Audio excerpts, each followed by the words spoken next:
রিজিক হালাল হতে হবে, রিজিক হালাল হতে হবে।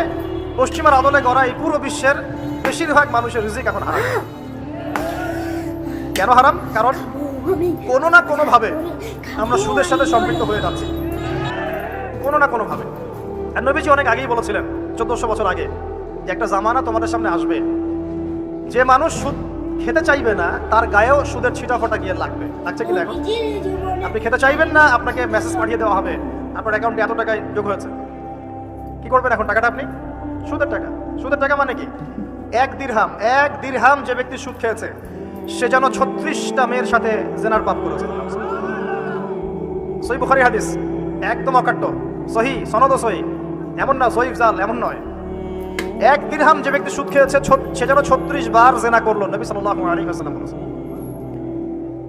আর এই হাদিস তো আপনারা জানেন যে সুদের পাপের 73টা শাখা আছে। নিচের শাখা হচ্ছে মায়ের সাথে জেনা করা, মাকে বিয়ে করা, আর উপরের শাখা হচ্ছে আল্লাহ এবং তার রাসূলের সাথে যুদ্ধ করা। এগুলো অবলীলায় করছি আমরা। আর নবীজি বলছেন 4 শ্রেণীকে আমি অভিশাপ দিয়ে গেলাম। আল্লাহর নবী অভিশাপ দিয়ে গেলেন মানে সে জাহান্নামে যাবে, কোনো অবস্থাতেই জান্নাতে যাবে না। ইল্লা মা শা আল্লাহ। 1 যে সুদ খায়, 2 যে সুদ দেয়, 3 সাক্ষী থাকে, 4 লিখে রাখে। এখন বলেন এই সিস্টেমের বাইরে কতজন মানুষ আছে? এর বাইরে আবার আছে যাকাত না দেয়া, সম্পদ হারাম হয়ে যাচ্ছে। এর উপর আবার আছে ঘুষ, যা না দিলে অনেক সময় চাকরি বাকরি হয় না।